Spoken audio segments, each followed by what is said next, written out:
Ya baik sahabat Warta Kota Network dan juga sahabat Tribuners, dalam program Saksi Kata pada kali ini saya jurnalis Warta Kota Network Muhammad Azam telah bersama Ibu Neni, yang mana Ibu Neni ini yang sempat viral di media sosial ketika hendak menjalani sidang di Pengadilan Negeri Karawang ini, dihampiri anak dan bahkan menyusui anaknya terlebih dahulu. Yang dari informasinya tersebut, Ibu Neni ini terjerat perkara fidusia dan atau penggelapan. Nah, saya telah bersama dengan Ibu Neni yang memang sebelumnya itu sempat ditahan, dan kemarin tepatnya hari Kamis Ibu Neni menjadi tahanan rumah, dan kita akan berbincang dengan Ibu Neni terkait masalah perkaranya, termasuk cerita dibalik penahanan yang harus terpisah dengan anaknya yang masih usia 1 tahun. Bu, bisa diceritakan Bu awal mula mungkin kasus atau perkara yang terjadi atau yang dialami oleh Ibu itu seperti apa sih kasusnya? Jadi pada waktu tahun 2022 itu memang saya ada rencana sama suami itu buat pengajuan mobil gitu kan. Nah, saya mengajukan mobil itu di Adira Karawang. Nah, cuman karena memang kendalanya suami kena BE checking, jadi nggak bisa tuh. Nah, dari pihak Adira itu disarankan untuk pengajuan Adira Cikarang. Nah, udah diikutin lah, diajukan di Adira Cikarang. Ternyata malah yang di ACC itu nama saya, jadi pengajuan mobil tersebut atas nama saya. Tapi semua berkas, semua dokumen mah saya mah nggak tahu, yang nyiapin semuanya itu suami gitu kan. Berjalannya waktu udah di ACC yang pilih-pilih semua mobil, dari angsuran juga suami. Saya mah nggak tahu lah istilahnya mah. Oh, Bu, waktu pas ketika awal mula prosesnya ini kan dari Polres sampai ke akhirnya di proses sidang itu seperti apa sedikit perjalanannya, Bu? Memang pas dari Polres mah nggak ada penahanan, Pak. Sampai ke kejaksaan juga nggak ada penahanan. Nah, pas di tanggal 22 tiba-tiba ada penjemputan dari orang kejaksaan, ada ke rumah untuk buat penahanan, katanya dari pengadilan memang seperti itu. Jadi dijemput pada tanggal 22 Oktober. Itu terkait pas sekitar jam 6 sore saya dijemputnya. Itu pas awal penjemputan itu seperti apa, Bu?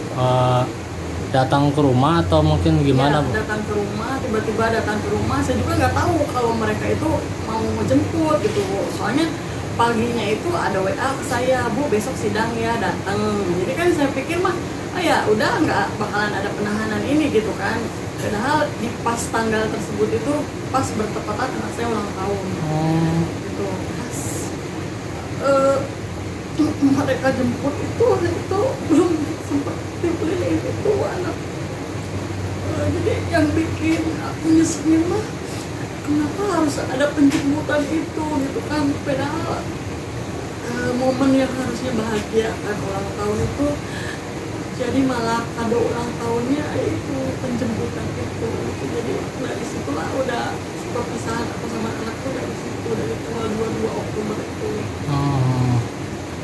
Itu pas di suasana di rumah ketika itu gimana? Bukan udah nyiapin mungkin kue ulang tahun atau makanan ya, atau nasi kuning, itu gimana suasana? Ya dari situ aja udah kayak nggak adil banget gitu ya buat aku gitu.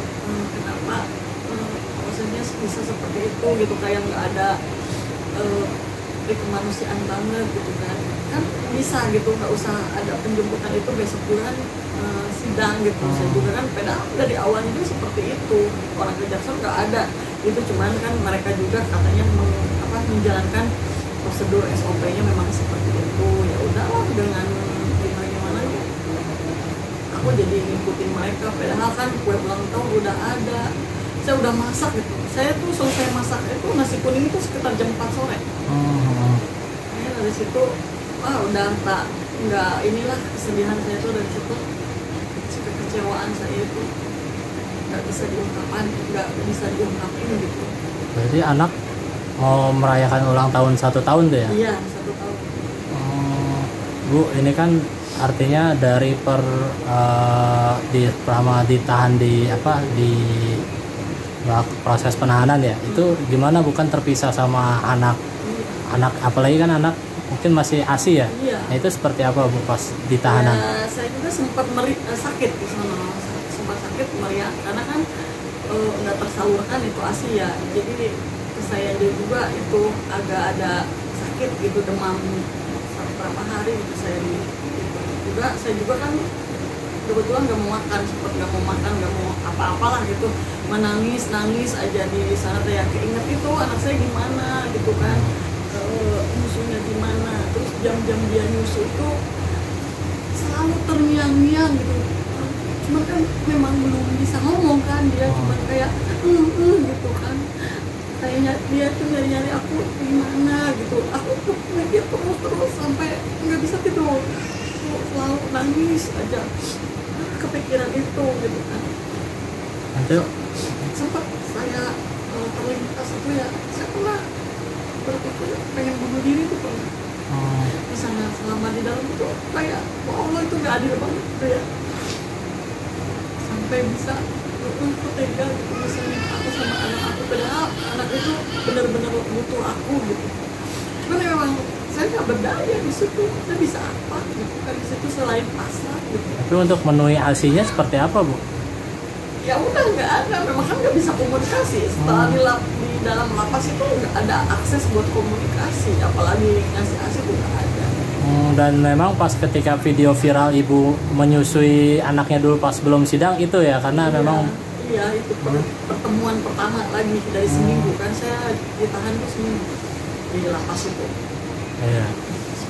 Ini baru ya mengobati karena itu saya nungguin hari Kamis itu rasa setahun Pak. Seminggu itu saya hari-hari itu saya ini sabar ini, tinggal sedikit lagi aku semangatin diri aku kayak gitu. Berarti selama seminggu itu siapa Bu yang ngurus anak dari rumah? Jadi Selain suami mah tetangga ada, untung kan di sini juga lingkungannya emang inilah, keluarganya ada yang mungkin dia nggak tega mungkin, karena kan saya nggak ada keluarga di sini. Saya asli Sumedang, suami Jawa, orang Jawa gitu kan. Alhamdulillah ada yang banyak yang bantu lah di sini. Bu, berarti per tanggal berapa sampai tanggal berapa akhirnya kan sekarang ibu jadi tahanan rumah ya?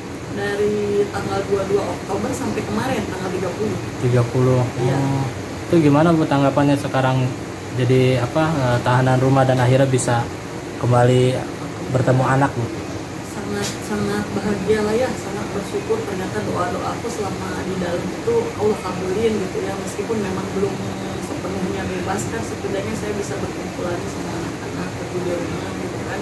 Terutama kan anak yang paling kecil tuh ya, yang bayi bisa dekat lagi sama aku gitu kan. Ya, istilahnya mah nggak bisa diungkapin senangnya, bahagia aku tuh sekarang tahanan rumah lagi gitu. Bu, mungkin harapan Bu untuk terkait perkara yang dialami ibu seperti apa Bu, harapan dari ibu sendiri Bu? Kalau harapannya sih yang bisa lah majelis hakim memutuskan untuk ngasih vonis bebas gitu. Itu aja harapan aku, dan biar cepat selesai, dia juga bisa hidup tenang gitu ya sama anak-anak tanpa ada ketakutan ya, penjemputan lah apalah gitu, istilahnya mah ya itu yang harapan aku mah, biar cepat beres urusannya, saya bisa dapat vonis bebas. Ya baik, itu tadi sahabat Warta Kota Network dan juga sahabat Tribuners, bincang-bincang kita dalam program saksi kata bersama Ibu Neni yang saat ini sedang menjalani perkara fidusia dan atau penggelapan di Pengadilan Negeri Karawang. Sampai jumpa. Assalamualaikum warahmatullahi wabarakatuh. Jangan lupa subscribe ya.